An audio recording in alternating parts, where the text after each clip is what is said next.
Olá, tudo bem com você? Como você está? Seja muito bem-vinda ao meu canal. Eu estou aqui falando um pouquinho da minha trajetória profissional e fiz uma série de vídeos com o nome de Estética Terapia, tá bom? Mas hoje eu vou entrar num assunto um pouquinho mais técnico e eu espero que vocês gostem, tá? Então já aproveitem aí, curtam, se inscrevam, compartilhem, façam aí a parte de vocês que eu estou aqui me dedicando muito para trazer cada vez mais conteúdos interessantes para vocês, tá bom? Então, vamos lá. O tema de hoje é inflamação na área da estética.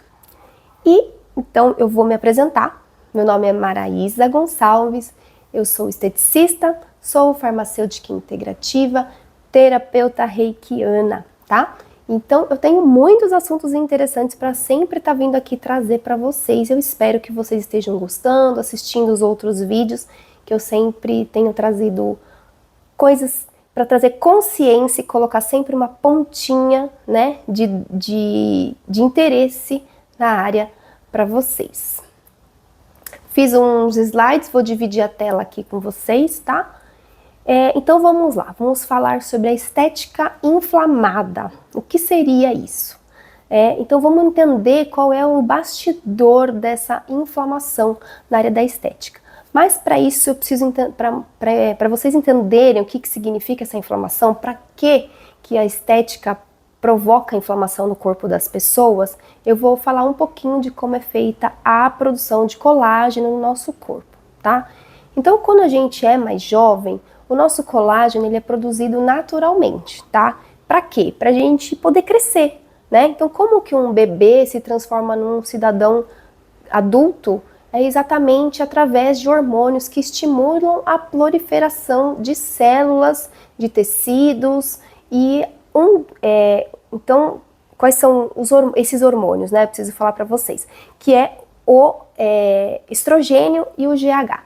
Então, esses hormônios, estando em níveis ótimos no nosso corpo, quando a gente é jovem e saudável, ele provoca os nossos fibroblastos a produzirem colágeno natural, tá? Então, conforme a gente vai atingindo uma certa idade, esse GH, ele vai sendo diminuída a produção dele no nosso corpo, né? Então, quando a gente atinge um crescimento que o corpo considera ideal de acordo com o nosso DNA, essa produção de GH vai diminuindo. Tá? E aí ficamos somente com estrogênio para produzir o colágeno e dar conta desse nosso envelhecimento, né? E aí, quando a gente percebe, né, que esses hormônios estão em queda, a gente começa a perceber também a baixa de produção de colágeno. Porém, nós não queremos fazer o uso desses hormônios de forma sintética, porque isso não é saudável, certo? Então, a estética começou a procurar uma forma aí de estimular esse colágeno de forma natural, estimulando o seu corpo a produzir o seu próprio colágeno. Olha, gente, agora eu tô aqui falando com vocês, tô até aqui pensando, esse tipo de técnica são novas, viu? Quando eu estudei, não tinha esse tipo de técnica de tecnologia para poder estimular o colágeno via natural. A gente não agia nessa vertente da flacidez com tanto afinco, né? Eu acredito que acho que somente o ultrassom na época era uma técnica que a gente poderia utilizar para combater a flacidez. Então essas outras técnicas foram surgindo aí no longo desses últimos 20 anos, tá? Entendeu-se que lesionar o corpo poderia ser uma forma de estímulo de colágeno. Então, quando a gente pensa em estímulo de colágeno na área da estética, a gente precisa entender que para estimular o colágeno, a gente precisa estimular a cascata de cicatrização do nosso corpo, onde o colágeno é produzido, tá? Ou seja, o procedimento estético ele tem que causar uma lesão nesse tecido, que a gente quer que o colágeno seja estimulado, e o seu corpo saudável vai produzir um colágeno de qualidade para cicatrizar aquele tecido. Esse é o pensamento dessa estética inflamada, tá? causar uma lesão, estimular o seu sistema imunológico a reconstruir aquele tecido, porque a pele íntegra, ela protege a gente contra os agentes infecciosos. Então, a gente precisa de uma pele sempre íntegra. Então, o corpo entende essa lesão e provoca essa cascata metabólica de produção de colágeno, e aí o corpo começa a correr atrás de cicatrizar esse tecido. Seria tudo isso muito lindo, muito maravilhoso se todos nós tivéssemos um corpo totalmente saudável, né? Para produzir um colágeno de qualidade após feita essa lesão, tá? Mas nem sempre isso acontece, não é mesmo? Então, ao provocarmos uma lesão na pele, dependemos do nosso sistema imunológico. Dependemos de vitaminas, minerais e células epiteliais saudáveis para que esse colágeno seja produzido com a máxima excelência. E mesmo assim, ainda teremos um probleminha maior para resolver. Então, mesmo com tudo dando certo, mesmo você saudável, se alimentando bem, atividade física ótima, os níveis de hormônio ok, você vai na estética para corrigir sua flacidez e aí passa por um processo que inflama seu corpo. Mesmo assim, tudo dando certo, o colágeno foi produzido, a gente ainda vai ter um probleminha para resolver depois. Por que que eu digo isso? Tá? Por quê? O colágeno que vai ser produzido ali naquele local da inflamação, ele é um colágeno cicatricial. Ele é um colágeno que foi feito às pressas, de forma emergencial, tá? Sem nenhuma organização linear, como é produzido o colágeno natural, tá? Então pense, seu corpo tá ali quietinho, você produz na colágeno, depois o outro, tudo em harmonia, lindo e belo. De repente, acontece uma lesão, um corte nesse tecido. E o corpo entende esse sinal de alerta através do seu sistema imunológico. Se ele estiver ótimo, né? Tem esse detalhe. Aí tá tudo bem. Ele vai lá, manda sinal para as células em volta daquele tecido produzirem colágeno. Ele vai lá e ó, toca o pau, produz um monte de colágeno, que é o que a gente quer, não é mesmo? Sim, para corrigir a nossa flacidez. Só que esse colágeno fica assim, ó, todo emaranhado, que é um colágeno cicatriz, porque o objetivo não é deixar a pele bonita e saudável, o objetivo é fechar aquele buraco. E aí, isso assim, né, nas condições normais. Agora, você imagina ainda se essa paciente ainda estiver inflamada, que é a realidade de todo mundo hoje em dia, infelizmente, tá? Pelo menos algum nível de inflamação as pessoas estão passando, pelo menos simplesmente por estar respirando esse ar extremamente poluído que temos aqui, principalmente nessa cidade de São Paulo que vivemos, que eu vivo no caso. Então, imagina, pacientes cada vez mais inflamadas, cada vez mais flácidas e querem que os esteticistas façam milagres, né?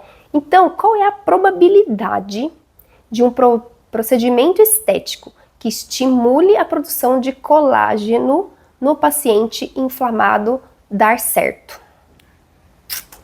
Pois é bem baixinha. Por quê? A gente precisa, como eu disse, de ter condições ideais, né? De minerais, vitaminas e um corpo saudável produzindo esse colágeno. Então, assim, muitas vezes aconteceu assim, alguns episódios assim, na minha vida. A paciente faz o procedimento de bioestimulador de colágeno, por exemplo. E aí o certo é ela fazer a cada 4, 6 meses, né?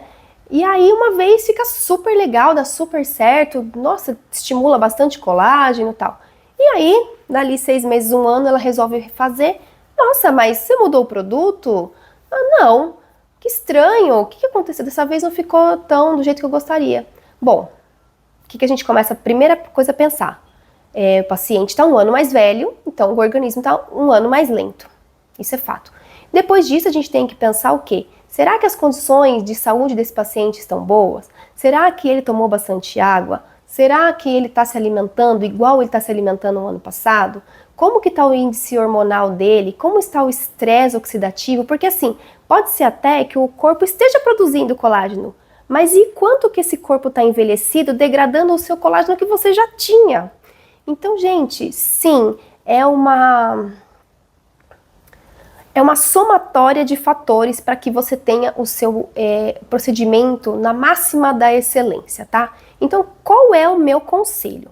Você vai investir um valor financeiro nesse procedimento. Então, pense, calcule a rota, faça com cuidado e melhore a sua saúde um tempo antes. Pelo menos, O meu objetivo de vida é que vocês transformem essa saúde de vocês em saúde plena. Mas, já que vocês não me obedecem, nem eu me obedeço muito às vezes, façam o detox pelo menos uns dias antes do procedimento, durante e nas semanas seguintes, né? E aí sim a gente pode produzir um efeito inflamatório para corrigir essa flacidez. Isso é uma das alternativas. A outra alternativa que eu acho que é muito interessante são os tratamentos estéticos que não inflamem e que mesmo assim corrijam a flacidez. Pois então eu lhes apresento a atração cíclica, que faz exatamente isso. Ela estimula o colágeno velho se transformar em colágeno novo e ela não inflama o seu corpo. Ao contrário, ela promove ainda a desinflamação. Por isso que eu sou tão apaixonada por ela. E aí, outro dia eu venho aqui detalhar um pouco mais para vocês sobre essa técnica que eu amo e eu não quero deixar os meus vídeos muito longos e a gente precisa de alguns vídeos para falar sobre tração cíclica. Então aguardem que logo em breve eu volto aqui para falar sobre ela, tá bom? Eu espero que vocês tenham gostado dessa pincelada aí de fisiologia que eu trouxe para vocês entenderem qual é o processo de formação de colágeno e correção da flacidez. Né? Não tem correção de flacidez sem estímulo de colágeno. E uma dica que eu dou maravilhosa é façam atividade física, porque quanto mais você estimula o seu músculo, você estimula também a produção de colágeno na sua pele, tá? Então, quanto mais músculos, menos flacidez. E aí, é com você, não tem como eu fazer isso por vocês, tá bom? Então, comentem se vocês gostaram, curtam aí e assistam os próximos vídeos que estão cheios de conteúdos interessantes para vocês, tá bom? Um grande beijo e até a próxima!